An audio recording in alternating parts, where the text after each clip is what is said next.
Hey guys, it's a little before 4 o'clock and I made it to Deep Gap Shelter.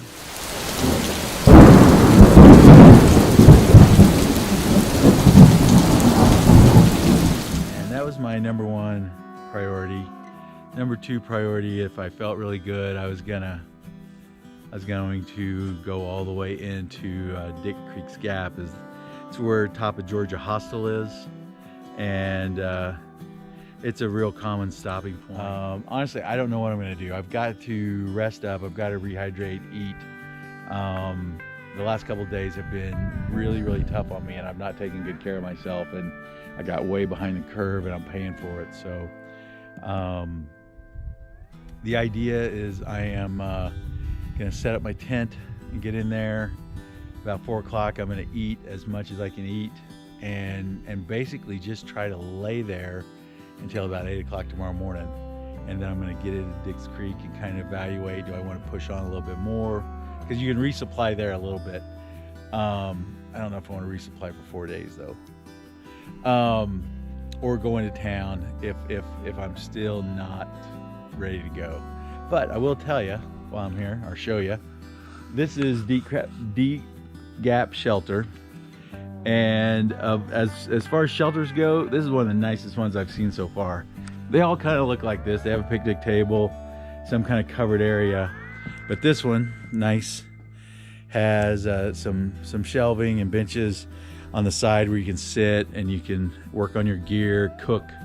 And I don't know if there's enough light, but can you see there's a little ladder to go upstairs so you can get a handful of people. So if it were really cold, rainy, big groups in here, you would see, what, 1, 2, 3, 4, 5, 6, 7, 8, 9, 10, 11, 12, 13. You might see 14 to 16 people in there. And that's chummy. So, and since I'm almost the only one here, I will show you back over there in the corner of that metal deal. That's a bear box, which is super handy as opposed to having to hang your food. And I'm gonna go out there somewhere, find a relatively flat spot, probably right there, and set up my tent and start eating and sleeping. Talk to y'all later.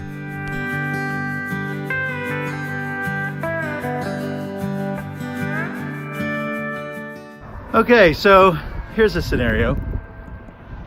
I told myself if I made it down to the shuttle to Dick Creek Gap in time for the shuttle this morning, which was like 4 miles in a couple hours, that I would take the shuttle, go in and have a half day off, do the whole hotel, shower, all that kind of stuff in Hiawassee, which is a very cool town.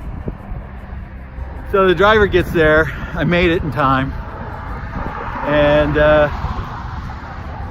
I tell the shuttle driver, I say, hey, don't have a reservation, but I'd love to hop on the shuttle if there's room. He goes, yeah, there's room. So I take the shuttle in, get there, and they're like, yeah, sorry, no room.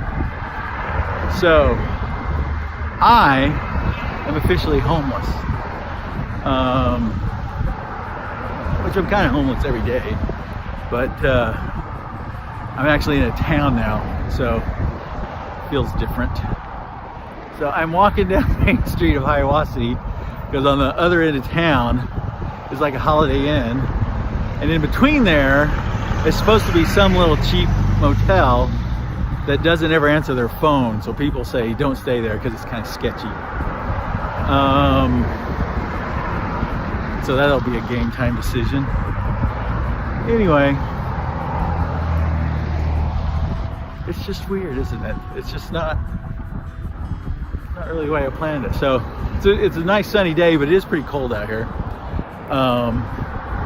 So I will tell you more when I find a place. See ya.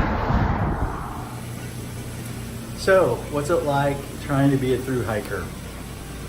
Well, I make the decision to go into town, so I jump on the shuttle because the guy says, oh yeah, there's room at the Budget Inn, which is kind of a hiker motel. It's like $45 a night, and they have a little laundry there, and it's just, they run a shuttle back and forth to the gaps. So I get there, and no room in the inn. So I hike about another mile and a quarter or whatever down the main street to get to the Holiday Inn, which is where I am right now. And they're like, hey, yeah, we got room. We can't check you in until 3 o'clock. So, which is about an hour and a half. And I say, well, can I go ahead and start doing my laundry? Because I got all these chores and everything. So that's where I am right now. You can see, I'm up in the corner on the 3rd floor, and I have no room.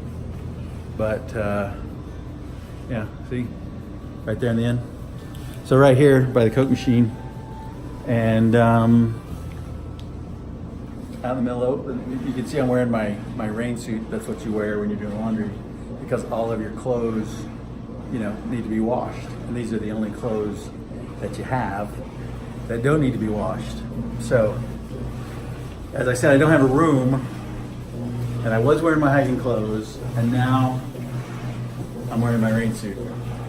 So you're gonna have to put 2 and 2 together to figure out how that happened right up here in public.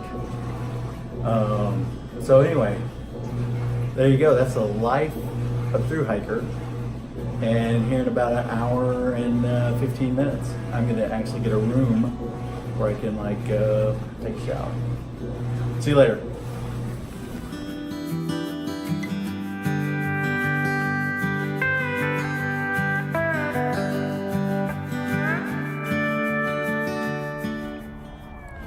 Okay, so it is 12:45 on the 13th day, and I made it back to Dix Creek Gap. So I was in Hiawassee. I stayed and recovered, got a good meal, slept in a nice bed, cleaned up my gear and everything, and made some big decisions. Because a couple days before going over Trey Mountain and then coming in, I was suffering pretty good, and decided that for me to be successful, I had to cut some stuff. So I actually cut 3 pounds of my gear and took it to the post office this morning and shipped it home. So I gave up my GoPro and all the accessories, backup batteries, charger. I gave up my Crocs, and I had replaced a pair of gloves for some waterproof gloves that I had that I really didn't like. They weren't working for me at all.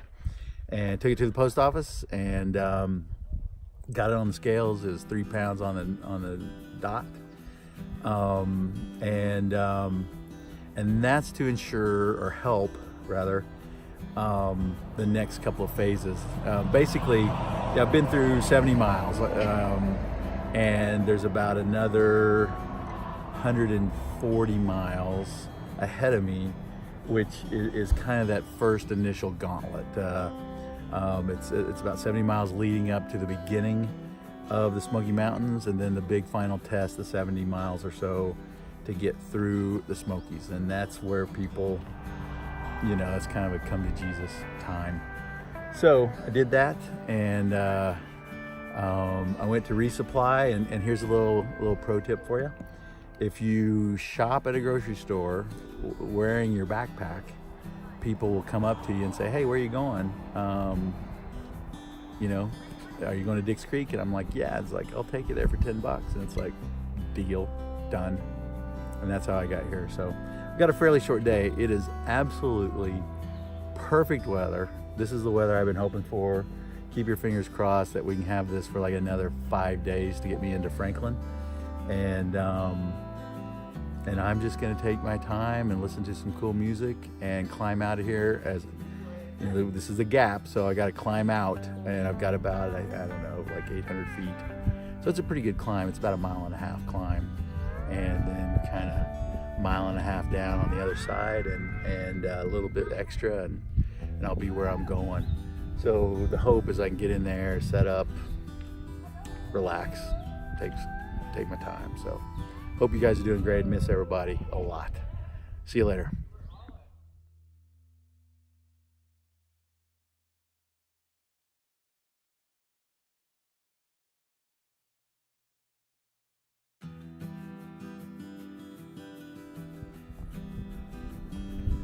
Hey guys, it's about 11 o'clock, Thursday, April 4th, and this is a very special moment on the trail today.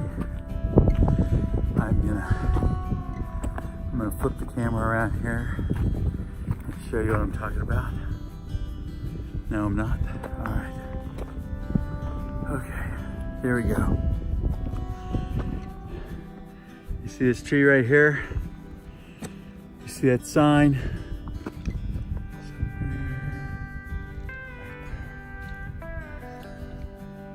So, on this side of the tree, it's Georgia. On the other side, it's North Carolina.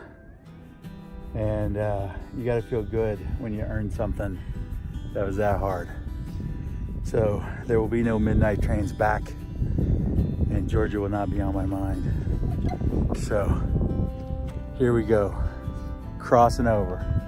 Bang, one state down. That's how we're gonna do it. See y'all later.